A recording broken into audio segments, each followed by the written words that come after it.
자, 안녕하세요. 오늘은 154쪽 우리 몸에는 영양소가 필요해 라고 하는 제목으로 수업을 진행을 해보려고 합니다. 지난 시간에 우리가 여러 가지 기관계에 대한 공부를 했던 것 같아요. 그죠?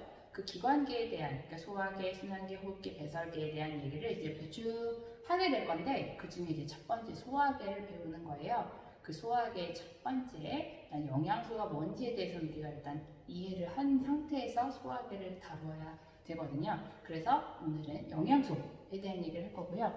하나는 영양소의 가 뭐냐? 영양소의 정의, 그죠? 그리고 영양소가 어떤 종류가 있느냐, 그죠? 영양소의 종류. 그리고 영양소의 검출 방법. 이 세 가지를 우리가 한번 이 수업에서 다뤄보려고 합니다. 그래서 하나 둘씩 천천히 나가보도록 하겠습니다. 조금 안 보이네요. 자, 일단 영양소가 뭐냐? 그것부터 한번 생각을 해볼까요? 영양소가 뭘까요? 근데 이 질문을 조금 바꿔서 생각하는 게 좋을 것 같아요. 우리는 무엇을 먹나요? 그리고 왜 먹나요? 이걸 좀 한번 생각해 볼까요? 뭐 먹어요? 아침에 뭐 드셨어요? 오늘? 저는 오늘 토스트를 먹었거든요. 빵하고 햄하고 양상추하고 그런 거 섞어갖고 그런 거 먹었어요. 왜 먹었을까요? 왜 먹어요? 여러분 아침? 배고프니까. 그죠? 조금 더 이면의 것을 생각해 보라는 거예요. 왜 먹었을까? 일단 글쎄 머릿속에 이제 여러 가지 생각이 나지만 일단 힘이 나려고 먹는 것 같아요. 그죠? 그걸 뭐라고 해요? 에너지를 얻기 위해서 먹는 것 같아요. 그죠? 또 왜 먹을까요? 사실 여러분은 계속 키가 크고 있거든요. 지금도. 그 키 크려면 뭔가 재료가 필요하겠죠. 여러분의 몸을 만들려면 재료가 필요하잖아요. 그 재료. 저는 이제 키는 더 이상 안 큽니다만 계속 끊임없이 사실 내 몸에 겉껍질 다 죽은 세포죠. 껍질 떨어져 나간단 말이에요. 계속해서 내 몸에선 새로운 세포가 계속 오늘도 만들어지고 있는데 그거가 어떤 재료가 필요한 거죠. 그죠? 내 몸을 구성하는 어떤 재료를 얻기 위해서 먹는 거죠. 그죠? 또는 뭐해 먹을까요? 여러 가지가 있겠지만 우리 몸도 굉장히 화학 반응의 총체입니다. 우리 몸에서 일어나는 화학 반응이 얼마나 많은지 몰라요. 그런 다양한 반응을 조절하기 위해서도 먹을 거예요. 그죠? 그래서 우리는 특별히 그것들을 먹는 거죠. 토스트, 빵이니 이런 것들을 나는 찾아 먹는 거죠. 그죠? 그죠? 그게 이제 영양소의 정의랑 굉장히 밀접하다 이겁니다. 영양소는 무엇이냐라고 생각을 한다면요. 영양소의 정의를 한번 찾아보세요. 그 154쪽에 맨 첫 번째, 두 번째 줄에 있습니다. 영양소는 무엇을 하느냐? 첫 번째, 우리 몸을 구성하거나. 무슨 뜻이에요? 내가 이걸 먹었을 때 내 몸을 만드는 데 사용이 한다는 거죠. 내 몸을 만드는 재료로 사용하기 위해서 먹는 거예요. 그죠? 그리고 우리 몸을 구성할 뿐만 아니라 에너지원으로 쓰이거나, 그죠? 힘이 나기 위해서 먹는 거예요. 그죠? 에너지원으로 사용이 되거나, 또는 뭐예요? 우리 몸을 조절하는, 몸의 기능을 조절하는 그런 것들을 우리가 영양소라고 하는 거죠. 그리고 우리는 이것을 위해서 먹었던 거죠. 그죠? 생각해 볼 수 있어요. 이것을 영양소의 종류로 어떤 종류가 있느냐, 이런 역할을 해줄 수 있는 게 누구냐, 이게 이제 영양소의 종류인 거죠. 그죠? 영양소의 종류도 한번 좀 생각을 해볼게요. 자, 어떤 영양소가 있느냐. 근데 이제 두 종류의 영양소가 있어요. 그래서 한번 두 종류를 한번 좀 살펴보자면요. 일단 첫 번째는요, 정말 영양소의 기능을 충실하게 잘 수행하는 영양소들이에요. 그런 걸 우리가 뭐라고 하냐면 주된 영양소, 그래서 주영양소라고 부릅니다. 영양소가 가지고 있는 이 세 가지 기능을 다 수행할 수 있는 영양소예요. 그죠? 그리고요, 어떤 영양소들은 이런 영양소의 기능을 완벽하게 수행하진 않고 일부의 것들만 수행할 수 있는 것들이 있죠. 그것을 우리가 뭐라고 하냐면 부영양소라고 부릅니다. 부영양소들은 주로 어떤 기능을 하냐면 몸을 구성하거나 몸의 기능을 조절하고요. 얘와 얘의 가장 큰 차이점 중에 하나는 부영양소는 에너지원은 되지 못해요. 우리가 이제 사용해서 호흡의 재료를 사용해서 에너지를 내지는 못하고 이제 다른 기능들을 수행하는 그런 아이들이죠. 주영양소는요, 우리가 이제 알고 있는 것들이 이제 드디어 많이 나오는데 세 종류가 있습니다. 알고 있는 것들이고요. 하나는 탄수화물, 그죠? 탄수화물이라고 하는 영양소고요. 또 하나는 단백질이라고 하는, 너무나 우리가 익숙한 아이죠? 단백질이라고 하는 영양소고요. 세 번째는 지방이라고 하는 영양소입니다. 전부 다 이런 아이들이고요. 얘들은 대부분 탄소를 주 원소로 사용해요. 탄소, 알죠? 6번 탄소. 그 탄소들의 그 뼈대, 그 수많은 뼈대에서 거기에서 나온 이제 수많은 여러 가지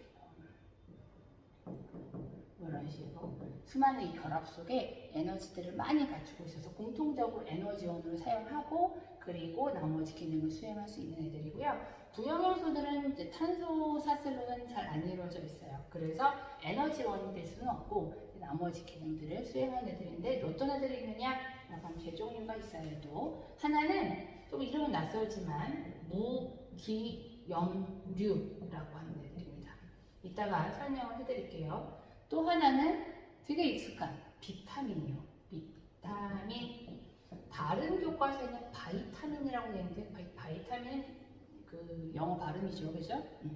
비타민, 우리 교과서는 비타민, 다른 교과서는 바이타민. 그리고 여러분들 제일 와닿지 않는 걸 수도 있는데요. 물, 걔가 영양소입니다. 물이라고 하는 부영양소가 이렇게 존재하고 있어요. 그래서 한번 구체적으로 알아보도록 하겠습니다. 자, 구체적으로 이제 알아보기 있어서 한번 하나씩 볼게요. 자, 탄수화물입니다. 주영양소 중에 하나고요. 탄수화물은 여러분들이 154쪽 맨 밑에 나와 있지만요, 주로 에너지원으로 사용되는 게 특징입니다. 물론 이 세 가지 기능을 다 하고 있고, 그렇지만 우리 세포가 가장 좋아하는 방식의 에너지원이에요. 그래서 주로 에너지원이라고 표현 쓸게요. 주로 에너지원. 근데 그 에너지가 얼마큼 나오느냐는 좀 알아둘 필요가 있을 것 같아요. 그래서 실제로 이 탄수화물을 먹었을 때 우리는 얼마큼 에너지를 내느냐라고 하면, 보통 1g의 탄수화물을 먹었을 때 4kcal 만큼에 해당하는 에너지가 나온다고 합니다. 이걸 이제 g당 4kcal 이렇게 생각해도 되겠죠? 이만큼의 에너지를 나온대요. 무슨 소리냐면요, 1g의 탄수화물 어느 정도일까요? 빵만큼 먹으면 4kcal. 이거 무슨 뜻이냐면요, 물 1 1kg 있다고 생각합시다. 물 1kg이면 거의 1리터쯤 되니까요. 한 2리터 통 이만큼 할까요? 이만한 그 통에 들어있는 물, 걔를 14.5도에서 15.5도, 그러니까 한 1도 정도 올릴 수 있는 만큼의 에너지래요. 그게 1칼로리거든요. 근데 4kcal니까 1kg짜리 물을 4도 정도 올릴 수 있는 상당한 양이죠. 그만큼의 에너지를 탄수화물이라고 하는 애가 내놓을 수 있다라는 겁니다. 자, 그런 특성이 있고요. 주로 어디 있느냐? 교과서에 나오지만 밥, 감자, 옥수수 이런 데 이제 많이 들어있죠. 그리고 어떤 종류의 탄수화물이 있느냐라고 한다면 여러 탄수화물이 종류가 있는데요. 우리가 이제 보통 광합성의 결과 만들어지는 그런 포도당, 걔도 탄수화물이에요. 포도당이라고 하는 탄수화물이 있죠, 그죠? 포도당의 경우에는 얘는 이제 보통 당이 하나다. 그래서 단당류라고 부르는데 탄수화물 중에 한 종류가 되는 겁니다. 그죠? 우리 지난 단어에서 설탕 있었죠? 그죠? 설탕의 경우에는 당이 2개가 붙어 있었기 때문에 이걸 이당류라고 하는데, 그것도 이제 탄수화물의 하나의 종류인 거죠.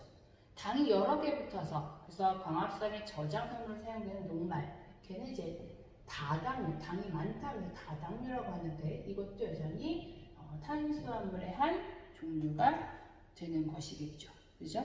이렇게 존재를 하고 있어요. 자, 단백질입니다. 단백질의 경우에는요, 단백질은 물론 몸을 구성하고 에너지원이고 몸의 기능을 조절을 해요.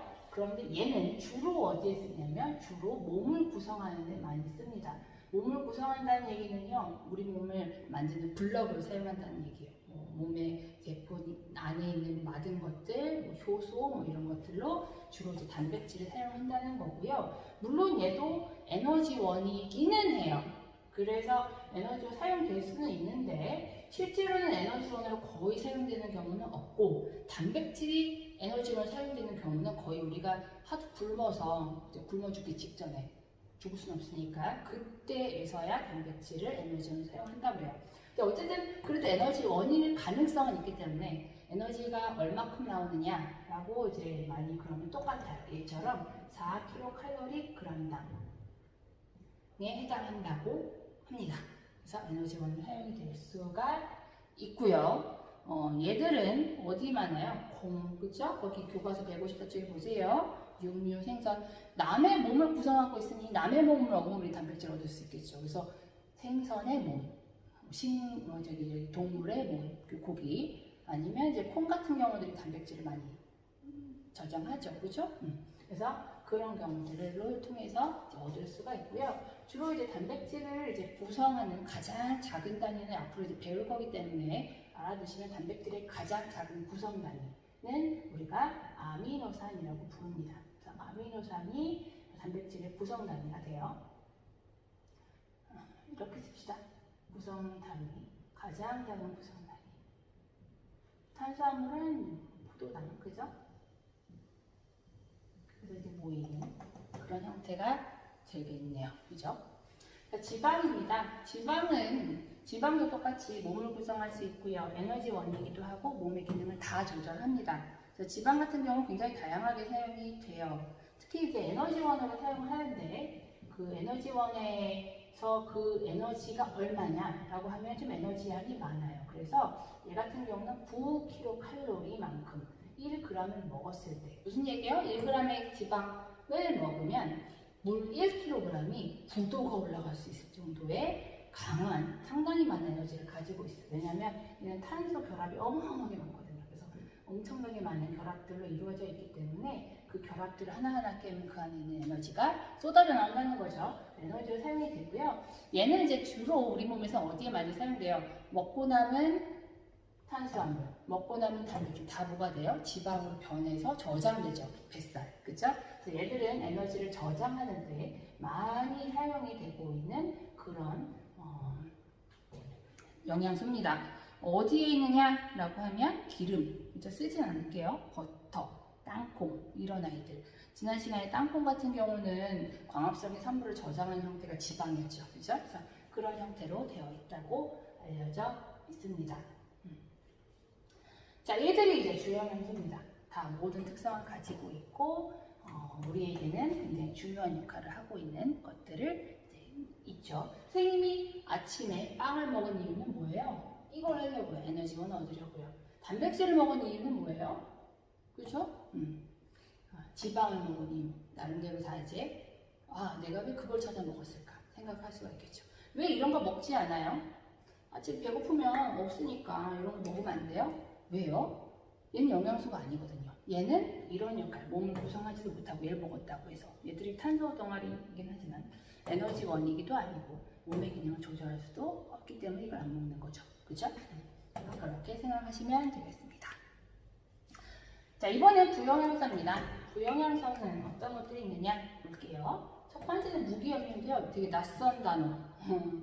근데 이제 무기염에는요, 뭐라고 생각하시면 되냐면 반대말이 유기거든요. 유기 하면은 우리 이제 화학이나 생물 앞으로 하면서 유기라는 말을 많이 할 텐데 유기물 그런 거 들어봤죠? 그죠? 유기는 대부분 탄소화물들이에요. 얘들처럼 탄소로 이루어진 물질. 예를 들어 포도당 같은 경우 탄소가 이렇게 결합돼서 육각형을 만들어내잖아요. 그죠? 이렇게 이런 애란 말이에요. 이런 탄소를 기본으로 한 애들이 이제 유기물이고 무기는 탄소 물질이 아니라는 얘기죠. 무슨 얘기하면 쉽게 얘기하면 주기율표에 저번에 잠깐 숙제 내렸던 거 기억나시나요? 그 주기율표에 탄소를 제외하고 나머지 원소들 중에 우리 인체를 구성하는 원소들이 있어요. 그런 애들이 누가 있냐면 칼슘, 그죠? 철, 아니면 뭐 마그네슘 이런 애들을 우리가 무기염류라고 하는 거예요. 보세요. 거기 예시가 되는데 철, 칼슘, 그것에 인이 있죠? 이런 애들을 우리가 무기염류라고 합니다. 기본적으로 어디 있어요? 칼슘, 뼈에 있죠. 철 어디 있어요? 얘는 혈액 속에 적혈구의 헤모글로빈 속에 들어있죠. 그렇죠? 그렇게 얘들이 이제 들어있습니다. 그래서 얘들은요 기본적으로 뭘 하느냐라고 하면요 몸을 구성해요. 그래서 몸을 구성한다. 이게 굉장히 중요한 특이점입니다. 그래서 몸을 구성하는 특성을 가지고 있고요. 어디에 있을 것이냐? 뭐 칼슘이니까 우유, 뭐 멸치, 그죠? 치즈, 뭐 견과류, 해조류 이런 데들에 많이 해조류는 뭐 아이오딘 이런 게 많이 들어있다고 하죠. 그렇죠? 이런 것들이 이제 전부 다 무기염료가 되는 거고요.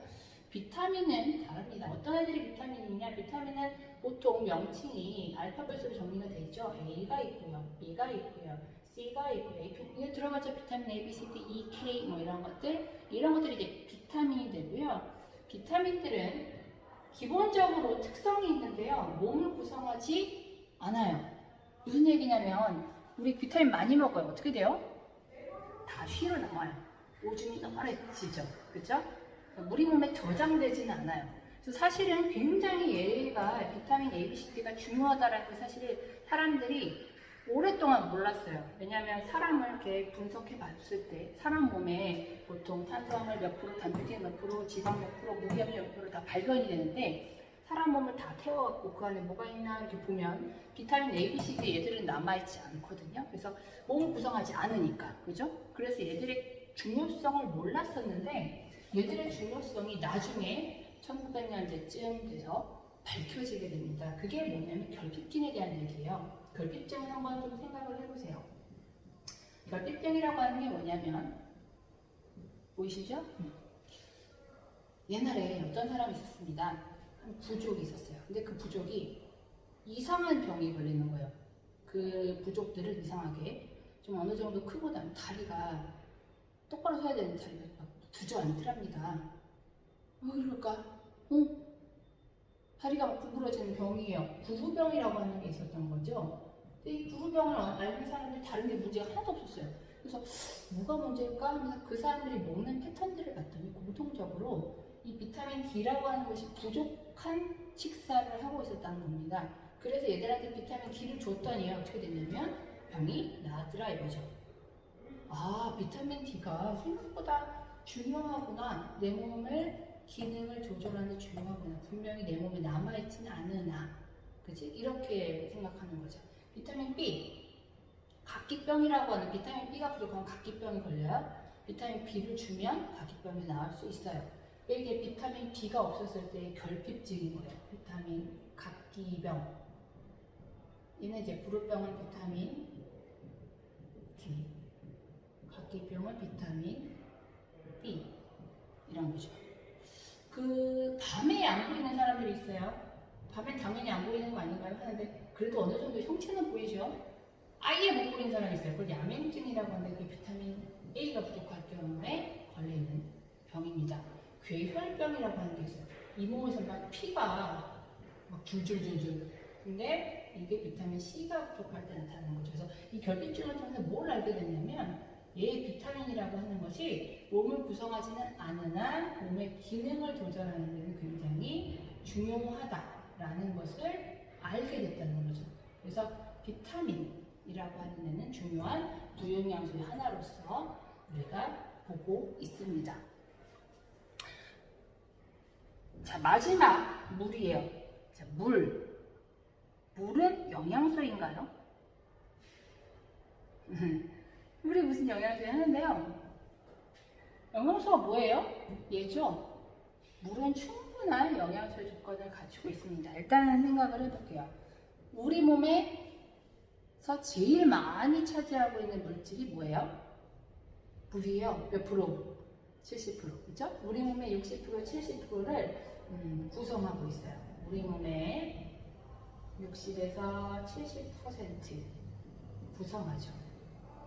영양소가 많네요. 그리고 또 굉장히 중요한 기능들을 하고 있는데요. 거기 150번 맨 밑에 한번 보세요.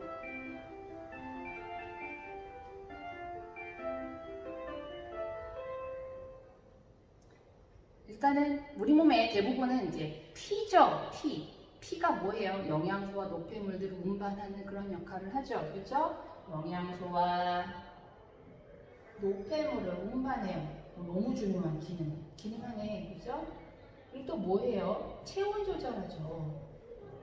이것도 사실 생각해볼 만한 내용인데요. 우리 몸이 물로 되어 있다는 게 얼마나 감사한지 몰라요. 우리 몸이 만약에 식용유야, 난 식용유 인간이에요. 그럼 어떻게 돼요? 지금 밖에 되게 덥거든요? 막 온도가 36도 이상, 40도 막 올라가요. 조금 뛰어요. 그럼 어떻게 돼? 내 몸 온도가 확 올라가서 내 몸이 막 갑자기 50도 삐 올라가는 거죠? 그럼 어떻게 돼요? 내 몸에 있는 단백질 다 파괴되고 변성되고 나 죽어요. 우리가 물이기 때문에요. 바깥의 온도가 40도든 바깥의 온도가 마이너스 영하 20도든 나의 온도 체온은 36.5도로 조절될 수 있도록 만들어주는 거예요. 물이 나중에 배우시겠지만 비율이 되게 크거든요. 그래서 물이라고 하는 것이 체온 조절에 중요한 기능을 하기 때문에 나름대로 영양소의 기능 정의를 따르고 있어요. 그래서 얘도 부영양소에 해당한다. 그걸 좀 잘 생각을 하시면 될 것 같습니다. 자, 일단 중간 정리를 합시다. 영양소라고 하는 것은 이 세 가지 기능을 하는 걸 우리가 영양소라고 하고 이런 기능을 하는 걸 우리가 찾아 먹고 있는 거예요. 그죠? 종류는 두 종류가 있습니다. 주영양소, 부영양소. 주영양소들은 주로 이 세 가지 기능을 다 할 수 있고요. 그리고 특징 중에 하나는 어쨌든 모두 다 에너지원이에요. 얘들은 100% 에너지원입니다. 그죠? 에너지이라고 씁시다. 에너지원의 기능을 다 하고 있어요. 세포에서 호흡의 재료가 될 수 있다는 얘기예요. 즉 얘는 에너지원이 될 수는 없어요. 부영양소는. 자, 주영양소는 이제 세 가지 종류가 있었고 탄수화물, 단백질, 지방 전부 다 에너지원이기 때문에 에너지를 얼마나 내느냐 그것은 없지만 그냥 추가적으로 알아두세요. 단백질은 탄수화물 4kcal, 단백질 4kcal, 지방 9kcal에 해당하고요. 근데 이제 주로 역할은 좀 다르죠. 탄수화물은 주로 에너지원을 쓰는, 단백질은 주로 몸을 구성하는 데 쓰는, 지방은 에너지를 저장하는 데 많이 쓰는, 그죠? 어디서 이런 것들을 먹을 수 있느냐, 그것도 좀 잘 생각을 해주실 필요가 있고요. 하나만 빼먹었네요. 지방의 구성 단위. 요거는 하나만 여기다 씁시다. 어차피 할 거니까요. 얘는 지방 3이라고 하는 애랑 다음에 할 거예요. 모노글리세리드.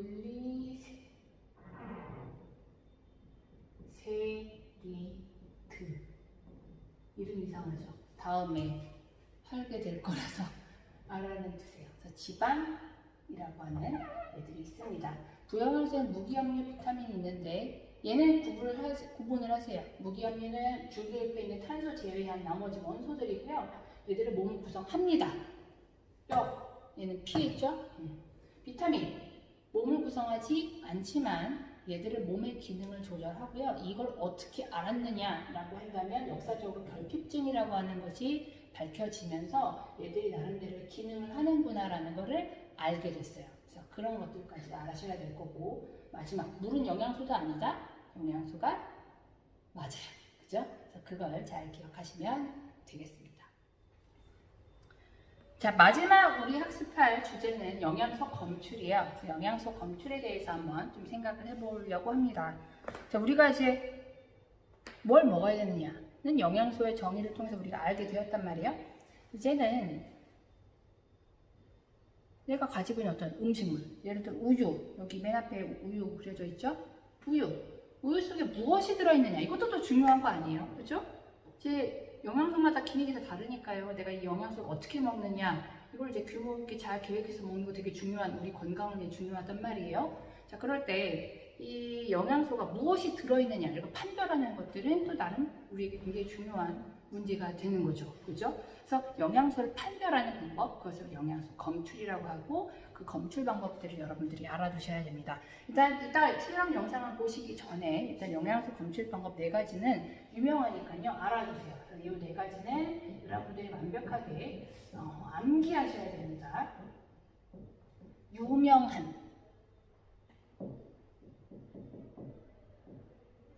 유명한 한번 볼게요. 현재 지금 알려져 있는 4가지 방법이 있어요. 일단은 우리가 알고 있는 것 중에 하나가 녹말을 검출하는 방법이에요. 녹말은 누구냐라고 하면 탄수화물의 일종이죠. 탄수화물 중에 녹말을 검출하는 방법, 녹말 검출법이죠. 이것의 이름을 우리가 뭐라고 하냐면 아이오딘 반응이라고 하는 그런 게 있어요. 두 번째는 탄수화물 중에서 포도당이라는 애가 있죠? 그렇죠? 포도당. 이걸 검출하는 방법입니다.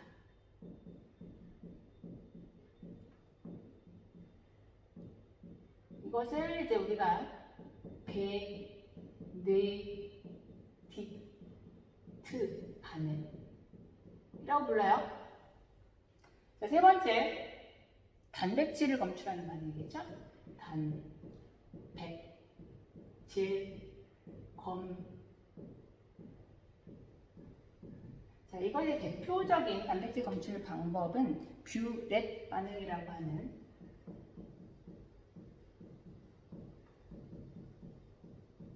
반응입니다. 말이 어렵죠? 그렇죠? 정말 옛날에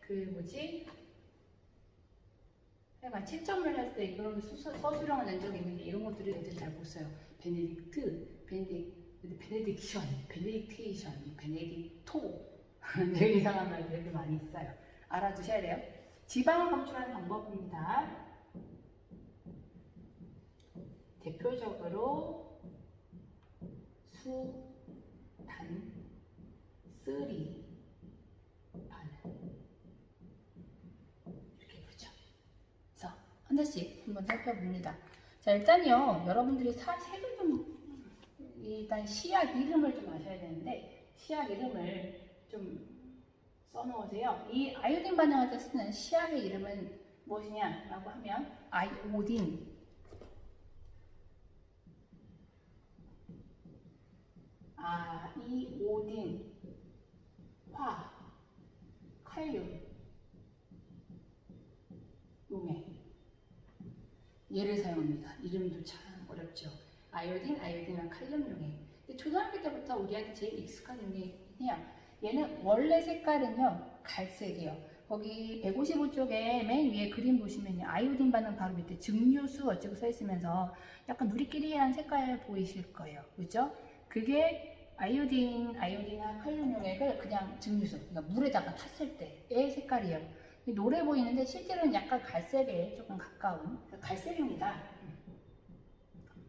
그런데요, 이 용액이요 독특하게 녹말을 만나면, 그러니까 뭐 예를 들어 감자나 고구마, 밥 이런 데다가 이 용액을 딱 뿌려주면 이 갈색 용액이 까맣게 바뀌어요. 거기 보시면 155쪽 맨 위에 그림에 아이오딘 반응의 첫 번째는 증류수 노란색 보이고 그 밑에 녹말하면서 까맣게 된 거 보이죠? 그렇죠? 그렇게 색깔이 변해요. 그걸 우리가 뭐라고 하냐면 이 색이라는 게 사실 애매해서 사람들마다 이 색을 갈색이야, 보라색이야, 뭐 검정이야 이렇게 얘기할 수 있기 때문에 이 용어를 통일을 했는데요. 청람색이라고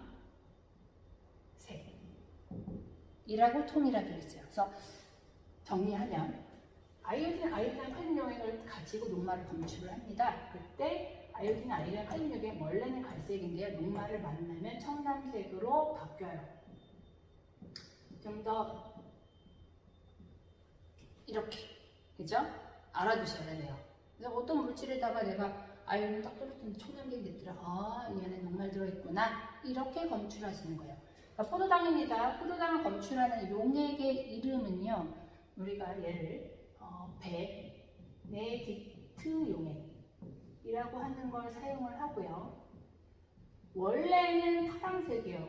여러분들의 그 155쪽에 보시면 베네딕트 반응 맨 위에 보세요. 거기 증류수에다가 탔을 때, 그러니까 물에다 그냥 베네딕트 용액만 타면 색깔이 지금 하늘색같이 보이죠? 그죠? 파랑이에요. 왜냐하면 이 안에 구리가 들어있거든요. 그래서 구리 색깔, 구리 이온 색깔 기억나시죠?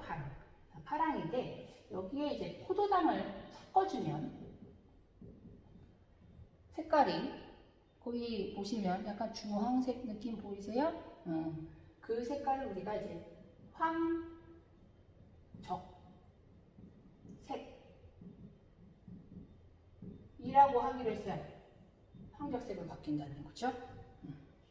근데 이게요, 사실 반응이 되게 느려요. 베네딕트 반응 같은 경우는 파란색에서 포도당 만나서 황적색으로 변하는데 정말 세월이 걸리기 때문에 얘는 조금 반응을 실험 시간 안에 빨리 보고 싶은 게 우리 삶이니까, 그죠? 빨리 보려면 가열을 해줘야 돼요. 그래서 조금 온도를 높여줘서 반응을 좀 빨리 일어나게 하면 이렇게 색깔이 바뀌어요. 그래서 그렇고, 근데 사실 또 가열을 직접 하는 것도 위험하기 때문에 혹시 155쪽에 보시면 모르겠는데 그 155쪽에 실험하기 2번에 보시면 물중탕하여 거기 찾아보세요. 베네딕트 반응은 시석액과 시약을 뭐 시험관에 넣고 물중탕, 거기도 물중탕 동그라미를 쳐보세요. 가열을 하라는 얘기예요. 그래야 이런 반응이 보이더라 볼 수 있습니다. 자, 단백질 검출법은요, 뷰렌 용액을 쓰면 돼요. 이 뷰렌 용액은 사실 두 가지 용액을 섞어서 만든 거거든요. 그래서 이것도 좀 알아두시면 좋아요. 뷰렌 용액은 뷰렌 용액으로 딱 팔리는 게 아니고 실험 전에 두 개를 섞어 혼합해 줘야 돼요. 근데 이제 그 섞는 것이 누구냐라고 하면 퍼센트 황산뿌리와 1% 수산화 나트륨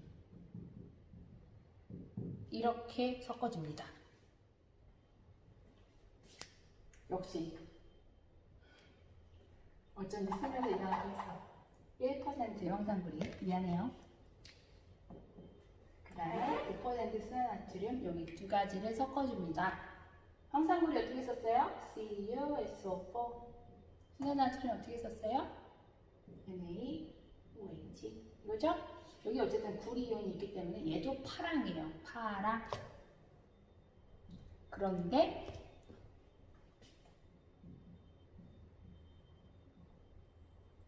얘가 단백질을 만나게 되면요. 그러면 색깔이 어떻게 되느냐? 거기 155쪽에 뷰렛 반응 한번 보세요.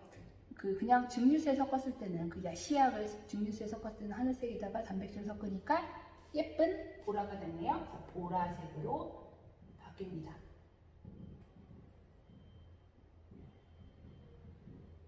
이렇게 되고요.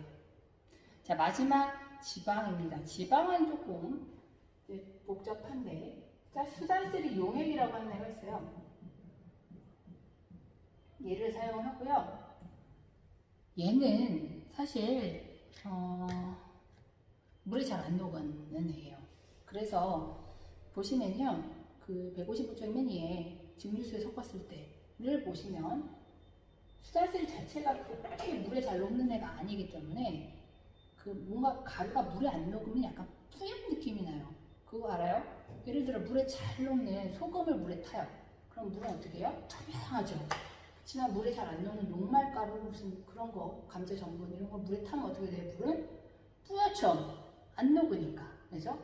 이 애 원래 빨간색 가루인데요. 물속에 넣었을 때는 잘 안 녹아. 그래서 빨간 가루, 그냥 붉은색이란 말이에요. 붉은데 이제 투명하진 않아요. 그런데 얘가 지방을 만나면요. 수탄쓰리 가루는 지방을 너무 잘 녹아요. 그래서 투명하게 싹 녹아버리죠. 그래서 아주 선명하게, 그러니까 시험관 바깥으로 뒤쪽이 보일 정도로 투명한 빨간색을 만들어요. 그걸 우리가 선홍색이라고 하기로 했어요. 선홍색으로 잘 녹는다 그 얘기예요. 그래서 이렇게 되는 이게 이제 특성이 됩니다. 그래서 그림에서도 대충 보이지만 좀 깔끔하게 잘 녹아있는 게 보이죠. 그래서 이 수단쓰리만 하나만 조금만 보충을 하자면요. 수단쓰리 같은 경우는 일반적으로는 이렇게 실험을 많이 해요. 시험관에다가 물을 넣고 그 다음에 이제 식용용 지방을 넣습니다. 보통 지방은 물보다 가벼워서 위에 뜨죠. 그랬을 때 수단쓰리를 집어넣어주면 처음에는 전체적으로 다 섞여갖고 막 엉망진창인데 시간을 조금 기다리면 수단쓰리 자체가 지방을 좋아하니까요. 여기만 빨갛게, 여기만 투명하게, 투명 빨강, 그러니까 선홍색이라고 하는 그 색깔로 변하고 물에는 수단쓰리가 가루가 남아있지 않는 그런 특성을 보이거든요. 이렇게 지방과 물을 비교하면서 보는 것이 가장 좋은 방법 중에 하나입니다.